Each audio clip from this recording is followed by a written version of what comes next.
അയ്യന്റെ മുന്നിലേക്ക് എത്തുക എന്നത് ജീവിതത്തിലെ ഏറ്റവും വലിയ പുണ്യമെന്ന് സിനിമാ താരം ഉണ്ണിരാജ എന്നും എപ്പോഴും ഭഗവാൻ കരുതലായി കൂടെയുണ്ട്. വാക്കുകളിൽ വിവരിക്കാൻ കഴിയാത്ത ആത്മീയ അനുഭൂതിയാണ് ശബരിമലയെന്നും അദ്ദേഹം വ്യക്തമാക്കി. സന്നിധാനത്ത് നിന്ന് അരുൺ കൊടുങ്ങൂർ തയ്യാറാക്കിയ ആ റിപ്പോർട്ടിലേക്ക്.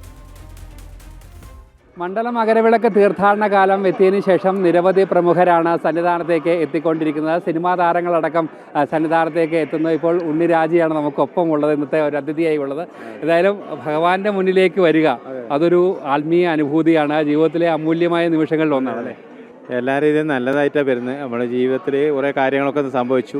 പിന്നെ അയ്യപ്പനെ കാണാൻ വേണ്ടി ഞാൻ എൻ്റെ സുഹൃത്തും വരാൻ തീരുമാനിച്ചു. അപ്പോൾ ഈ ഡേറ്റ് വിട്ടു, നമ്മൾ ഇന്ന് വരുന്നത് സംഭവം.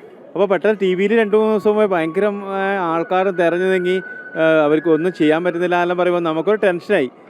വാർത്ത മുഴുവനും ഫേസ്ബുക്ക് വാട്സപ്പൊക്കെ ഇത് കണ്ടപ്പോൾ വല്ലാണ്ടായിപ്പോയി.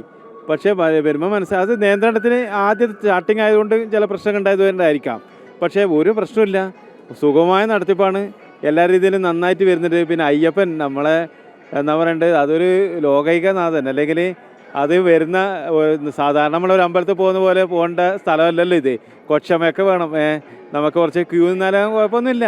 നമ്മൾ അയ്യപ്പനെ കാണാനല്ലേ വരുന്നത്, മലയുടെ മുകളിലല്ലേ അവരെ പാത താണ്ടി ഏതോ ഒരു എത്തുന്ന സ്ഥലമല്ലേ. അപ്പോൾ നമ്മൾ കുറച്ച് ക്യൂ നിന്നാലും ഒന്നും പ്രശ്നമില്ല, എല്ലാം നല്ലതായിട്ട് വരുന്നത് എല്ലാം. പിന്നെ നമുക്ക് ഭയങ്കര പോസിറ്റീവാണ് ഇവിടെ നിൽക്കുമ്പോൾ നമ്മളെ ആ ഒരു അയ്യപ്പൻ്റെ ഒരു ശക്തി നമ്മളത് നിൽക്കുന്നുണ്ട്, അതിലൊരു സംശയമില്ല. അല്ല ജാതിയോ മതത്തോ ഒന്നുമില്ലാതെ, അല്ലെങ്കിൽ ലോകത്തുനിന്ന് പല ആൾക്കാരും വരുന്ന സ്ഥലമല്ലേ, ആരൊക്കെ വരാം, എന്താ വരാം, അല്ലാണ്ട് നമ്മുടെ കേരളത്തിൽ മാത്രമല്ലല്ലോ. അപ്പോൾ നിറയെ ആളുണ്ടാവും, അപ്പോൾ ആൾക്കാർ കൂടി വരുന്നുണ്ട്. പക്ഷേ ഒരു വളരെ സുഗമമായ നടപ്പല്ല വന്നു.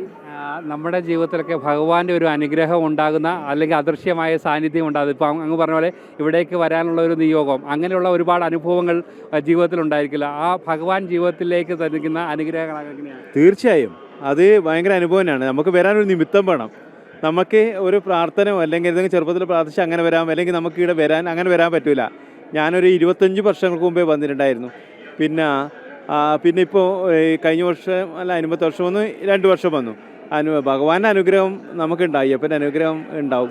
അത് മനസ്സിൽ നമ്മൾ ഇവിടെ വയസ്സായ എത്രയോ പ്രായമുള്ള ആൾക്കാർ വരുന്നത്, കുഞ്ഞു മക്കൾ വരുന്നത്, പല പ്രായത്തിലെ ആൾക്കാർ വരുന്നത്, എല്ലാം മനസ്സിൽ അവർക്ക് ഈടെ അർപ്പിക്കുകയെന്ന്. അവിടെ സങ്കടങ്ങളും സന്തോഷങ്ങളും ദുഃഖങ്ങളും എല്ലാം കൊണ്ട് അർപ്പിക്കും. അവർക്ക് സമാധാനമാണ്, അവർക്ക് സന്തോഷമാണ്. എൻ്റെ അയ്യപ്പ എന്നല്ലേ വിളിക്കുന്നത്. അപ്പോൾ അത് ഏറ്റവും സന്തോഷം, ഭയങ്കര പോസിറ്റീവാണ്, നമുക്കിവിടെ ഭയങ്കര എനർജിയാണ്. അതുണ്ട്, അതൊരു ശക്തിയല്ലേ ഇത്, അല്ലാണ്ട് വരുമല്ലോ. ആയിരക്കണക്കിന് ലക്ഷക്കണക്കിന് ആൾക്കാർ അയ്യപ്പൻ്റെ അടുത്തേക്ക് വരണമെങ്കിൽ അത് ചെറിയ ഒരു ശക്തിയല്ല, അത് വലിയ ശക്തി തന്നെയാണ്. പറയുന്ന വാക്കുകൾ കണ്ണിലൂടെയും പ്രകടമാണ്, കണ്ണ് നിറഞ്ഞുകൊണ്ട് മാത്രമേ ഭഗവാനെ പറ്റി ഓർക്കാം. തീർച്ചയായും ഭഗവാൻ നമ്മളോടൊപ്പം എല്ലാവരോടൊപ്പം കൂടെയുണ്ട്. ഭഗവാൻ എന്നും ഉണ്ട്. അയ്യപ്പൻ എന്ന് പറയുന്നത് മനസ്സിൽ എപ്പോഴും ഉണ്ടാവും. നമ്മൾ അയ്യപ്പ വിളിക്കുന്നില്ലേ, അതുണ്ട്, അതൊരു ശക്തിയാണ്, അതൊരു സംശയമില്ല. ആൾക്കാർ തത്വമസി. തീർച്ചയായും അത് തന്നെയാണ്. എന്തായാലും എല്ലാവർക്കും പറയാനുള്ളത് ഭഗവാന്റെ ആ കാരുണ്യമാണ്, ആ ഭഗവാൻ നൽകുന്ന ആ കരുത്താണ്, ആ കരുതലാണ്. അതുതന്നെയാണ് ഈ ഒരു മണ്ണിലേക്ക് എത്താനുള്ള എല്ലാവരുടെയും പ്രചോദനം. അതുതന്നെയാണ് ഇദ്ദേഹത്തിനും ഉണ്ടായിരിക്കുന്നത്.